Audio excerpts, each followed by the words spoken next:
Greetings, beautiful people. My name is Simon Javan Okelo, and I am here at the Seattle Drum School at this beautiful space known as The Lab.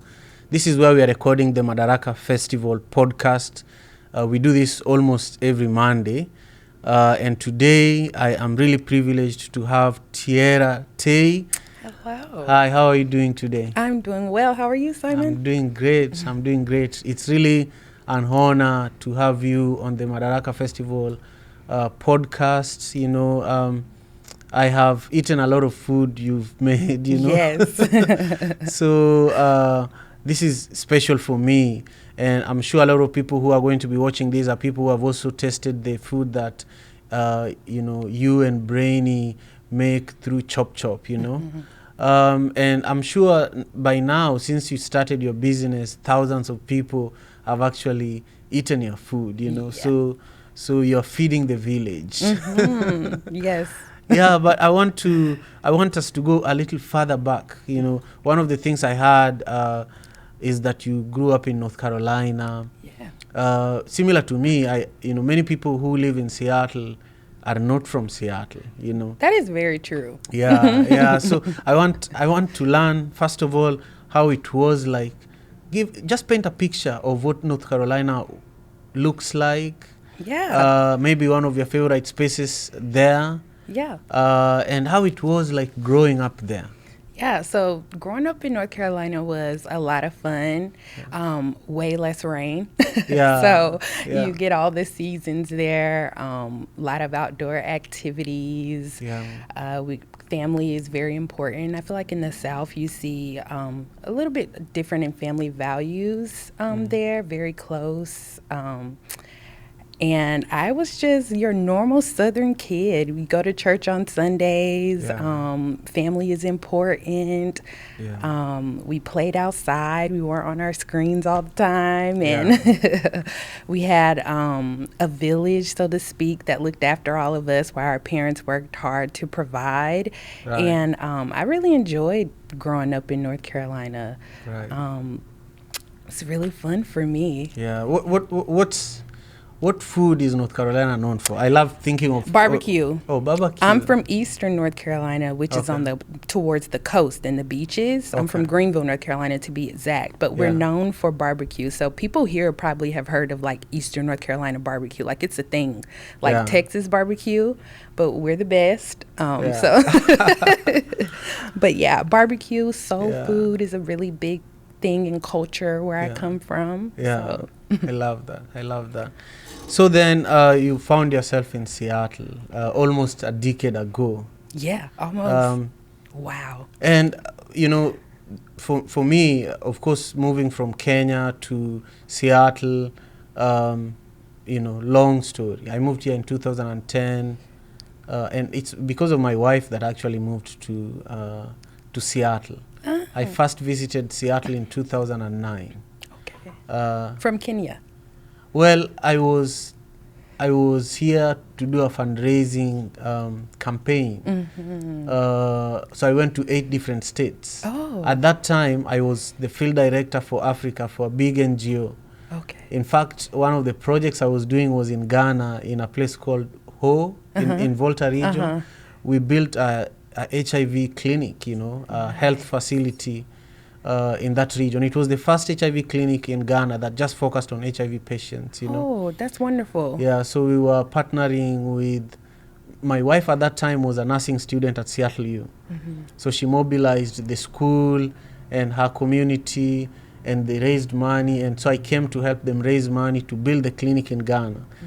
At the same time, I went to New York, I went to Las Vegas, I went to Alaska, different parts of the U.S. to raise money for different projects, Like we had a school in South Sudan, for teaching, people who are going back to South Sudan after the war, teaching them farming, horticulture, In Liberia, we were turning a prison into a vocational school, Yes. After the war in Liberia, So moving from place to place is something that human beings do all the time. But I'm always interested in learning what is it that made you move from North Carolina to Seattle, and also how has it been adjusting to living here with all the rain and well, I say one of my personal biggest qualities is that I'm adaptable. That's just a personal thing about me. I can adapt to almost anywhere, any situation. So the transition for me wasn't that bad. It does rain a lot more, but I just had to learn to appreciate the day that God gave me and take the most of it, no matter if it's raining or not, you know. So the transition was pretty smooth for me. I would say one of the hardest things would be being so far from family. Of course, right? Being like 3,000 miles away. It's not just a quick 2-hour road down the road to see dad or mom or whoever. But it wasn't that bad of a transition. You get over the rain. It's all about your mindset. If you're positive, it rains, but hey, you still got breath and legs. Go out and do what you got to do. Just bring a raincoat. I love that. I love your attitude. And I feel that also when you go to a new town or a place where you didn't grow up, you have to build community. Oh yeah.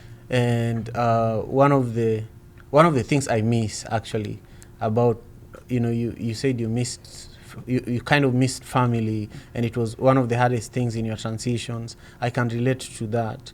But also there's some foods that I used to eat in Kenya, and even if I cook it here, it's not the same. It's not. The ingredients are different, What do you miss the most about North Carolina in terms of food? Can you have access to the barbecue here? No. I mean, they try out here. I'll give them that, but it's not the same. It's not the same. So I do miss like Eastern North Carolina barbecue. I miss banana pudding made from scratch the way we do it in the South. Collard greens. All these things, macaroni, cornbread, chicken and pastry made from scratch. That's all like Southern food that I grew up on, and I grew up around a lot of men and women who both cook. So that like seeing things made from scratch has been like a part of my life, which kind of helped me when it comes to chop, because as you know, West African food, everything's made from scratch from beginning. Processed, that's an American thing, processed foods. So it kind of helped with learning the culture and how to make that food coming from the South, where a lot of things are made from starting with just flour and seasonings, So I just want, for the sake of our audience members, people who are watching the Madaraka Festival podcast, we are here at the lab at the Seattle Drum School, south of Seattle, in a place called Georgetown. And I'm having a conversation with a wonderful leader, the CEO and the co-founder of Chop Chop, West African Cuisine. And, she will share with you how you can actually connect with her and learn more about where she is with her business. But currently we are talking about where it all started, and we've talked about her upbringing in North Carolina, and we are just about to talk about how we connected. And as most of you who are watching this are also fans of the Madaraka Festival, Tierra and I, together with her husband, connected through Madaraka Festival. And when we are doing Madaraka Festival, one of the key pieces of the music festival is food.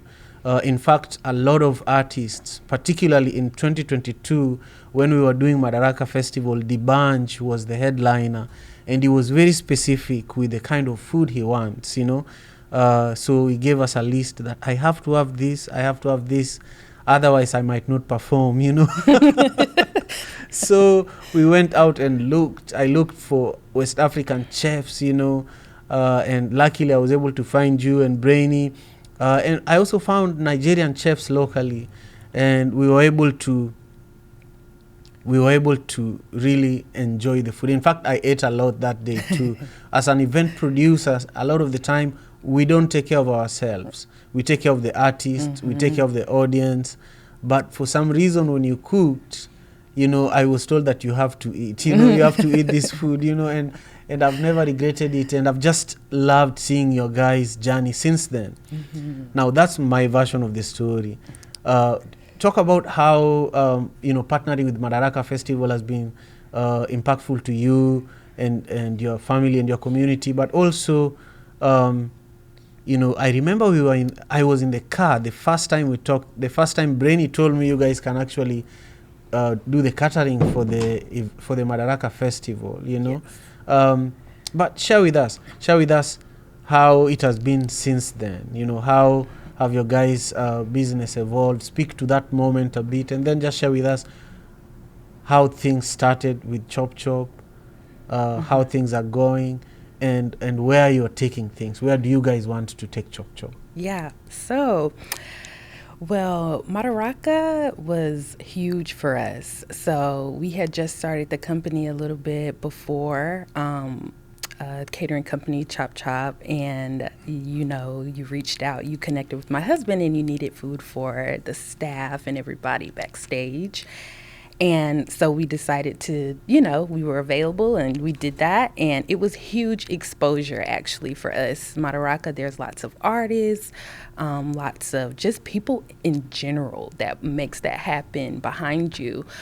So we're super thankful for that. It gave us amazing exposure. And from there, we made lots of different connections, and it really grew us doing corporate events after Madaraka. So it went for more corporate luncheons, or could you guys provide food for a specific day with various different companies. But honestly, Chop Chop, how it started was me honoring my husband because he will not eat American food. And people might think that that's weird, but that's my authentic truth, and that's what I have to tell you. I started making West African food to honor my husband. Yeah. He wouldn't eat it. I grew up loving to go to restaurants since I was a kid. My dad would tell you. I always wanted to eat out and try different things. Right. I would take my husband to all these places when we were dating because he's new to the country, wanted to show him. He would not be impressed. So I took it upon myself, and eventually going back to Accra and Ghana as well, and I learned how to cook the food. Yeah. And so I started doing it more often for friends, people who eat at our home would contact us and ask us, could we do this or that? And then we were sitting there one day and my husband was like, well, I mean, you enjoy cooking. You always had a passion for food when you were a kid, just eating and trying different things. You managed in the restaurant business. So clearly there's some connection there. So I decided to take it a little bit more serious at that point and create a company and see what things we would actually need to have in place and in order to really go forward with it. Mm-hmm. Yeah, and when you say take it serious, I've really loved working with you guys. There's a time we had an event at the Gates Foundation. You are not there, but your presence could be felt, you know. I could see how there was so much thought put into the choice of plates, the choice of the utensils, you know, how the salad was even packaged, how everything was presented, you know. And I feel that the seriousness is there. But I also want to take you back further. One of the things you mentioned earlier is that you grew up around adults that were always cooking.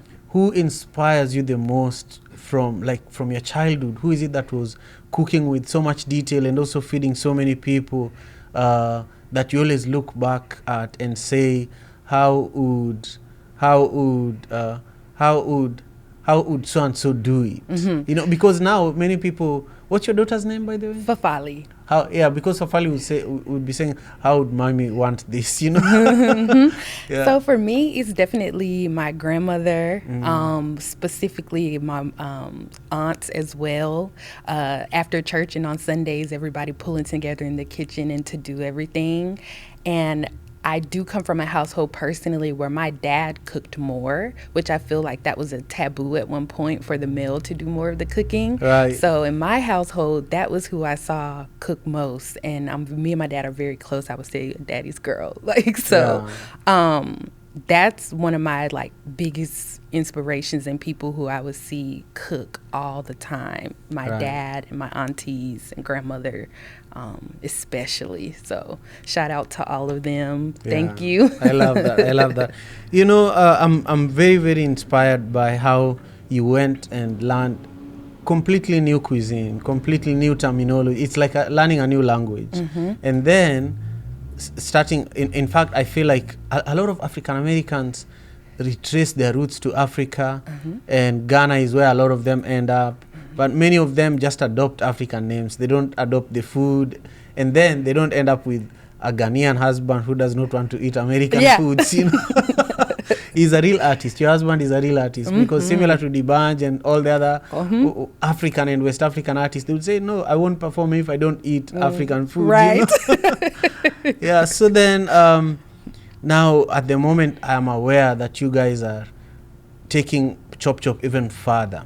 Yes. And you recently launched a crowdfunding campaign, and you guys are seeking support of the community, the village that you've been feeding.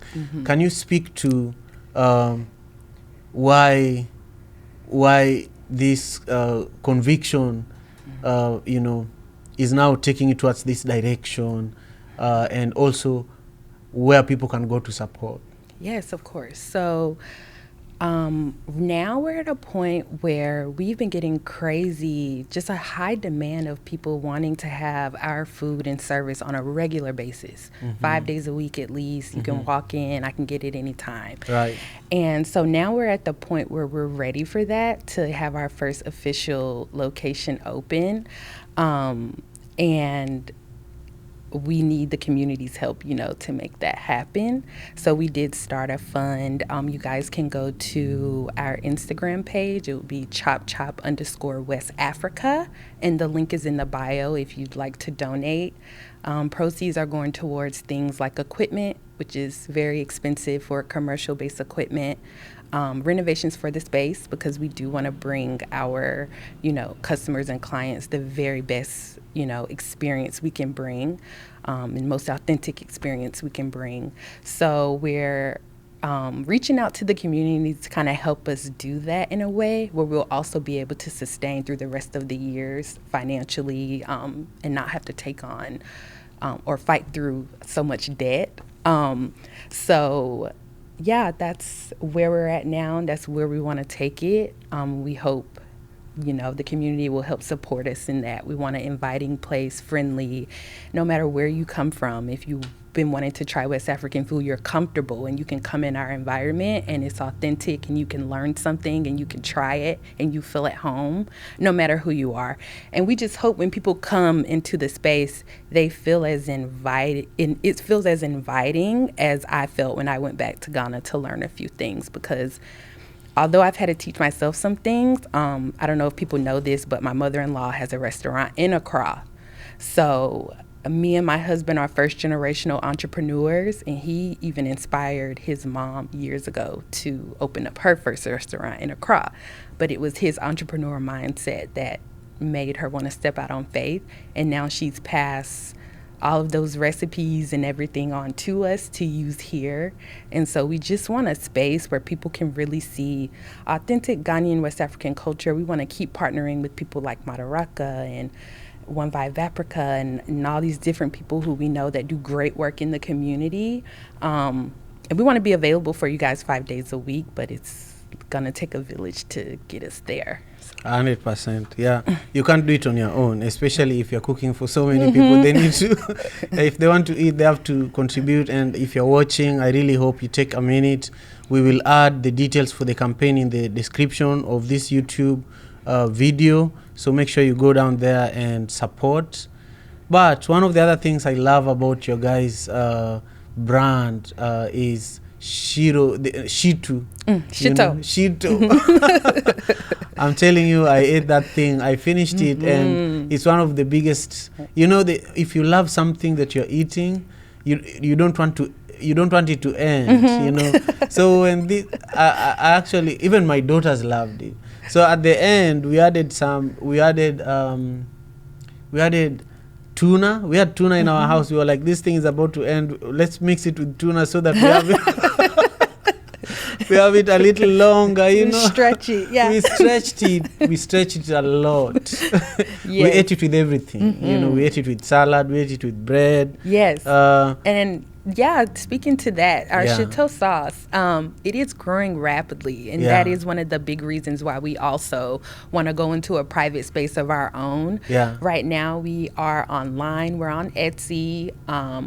We are in 3 different African stores in the area, Roba's, Ba, and then Gary's African Varieties as well, and growing. We actually will be in a 4th store by the end of this week. So that deal will be done. But Chateau is amazing. It's this spicy, smoky, seafood, flavorful sauce. You can put it on rice. You can put it on your eggs. If you want to venture out, you can put it on things Ghanaians might be like, wait. Yeah, I did all that.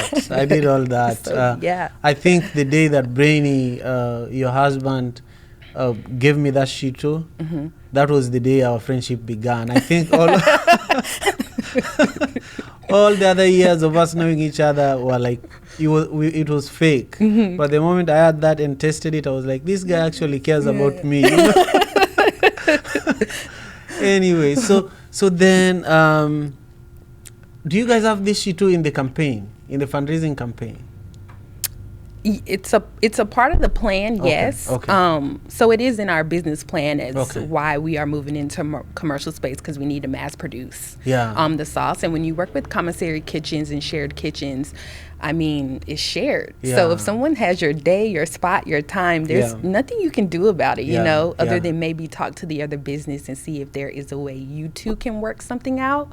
But we just getting to the point where we need a private space. Now, doing business is hard here in America. I'm an entrepreneur myself, you know, and I just want you to share with me one thing, like your biggest challenge as a business owner that other business owners, you know, a lot of people see Chop Chop, then they go and start their own Chop Chop. You know? A lot of people see your Shito, then they say, oh, I want to make Shito too. But then they don't know that this is not for the faint-hearted, you know. Many people see Madaraka, then they start their own events. Many people see this podcast, they start their own. But for me, I want to share everything I know, so that even if somebody wants to start their own event, then I've shared with them what I know. And, you know, the idea is also for us to help our community thrive by sharing our knowledge. So I honestly feel like I need to have you for another conversation. So good. Yeah, we have to have you for another conversation where we can delve deeper into the challenges of really running a business like Chop Chop. Because I feel like I'm bringing this up, but that is a whole episode. It's a whole episode. So let's keep the best for next time we have time together. And really, I want to use this platform to help you guys with the campaign. So for those who are watching, we will be bringing her back. She will update you. How much have you raised now? I didn't check this morning. We were a little under $1,000 when I first checked, as of last night. So we hadn't yet hit the 1,000 mark. When we hit that mark, I was going to do an update for all of our clients and everyone to see where we've gotten and, you know, go from there. Hey, I want someone who is watching this video to be the next person that gives at least 1,000 to this campaign. You might end up having enough food for like 3 months just by giving $1,000, you know. So look down in the description and show some love and also eat some food as a result. Now, 3 tips. You know, you go to so many events. Share with us 3 tips that whoever is watching and they're either organizing an event or they're considering producing an event. What are some of the 3 things that when you think about event production, whether it's your own events for Chop Chop or Madaraka Festival or any other events, what are the 3 things you've learned in the life of your business? Because your business is really event oriented, you know. Many events are not complete without catering, you know. So there is always catering, music, the technical side of the production, the lights, the sound, you know. So for you, if you're to advise someone who is producing the event, what are some 3 tips you'd give them? I would say 3 tips if you're producing an event. It's going to be reach out to your network early on. So early to me does not mean like a month ahead. That's late. When you're planning an event and depending on the size of the magnitude, you want to gather your tribe, the people who back you as early as possible. I would say at least 6 months in advance to let them know what's going to be going on and go ahead and block their calendars off, especially if you're an entrepreneur. Most of your friends end up being entrepreneurs too. Right. And then everybody's busy, so you want to be super far ahead for them. So you can deliver properly. And then I would say utilize your calendar. So like I said, time is super important. So making sure if you have Outlook email, you have a calendar, you plug everything in, you tag everybody who's involved, and keep checking in, because things can get lost in the sauce with a big event, and especially as time goes on. And then the third thing I would say is have room for mistakes, because it happens, So have that mindset of, if something goes wrong, we are prepared to go to the next and not let it damper the day or the time or slow things all the way down. And you can't do anything without a team. You cannot do it by yourself. So make sure you got a team behind you. Excellent. Thank you. Yeah. Thank you all for watching. This has been a beautiful conversation with Tierra Tay, the CEO and co-founder of Chop Chop. I really appreciate you all going down in the this description section of today's video and supporting. I also want to encourage you to make sure you subscribe to our YouTube channel. It's one of the ways that we continue growing the Madaraka Festival community globally.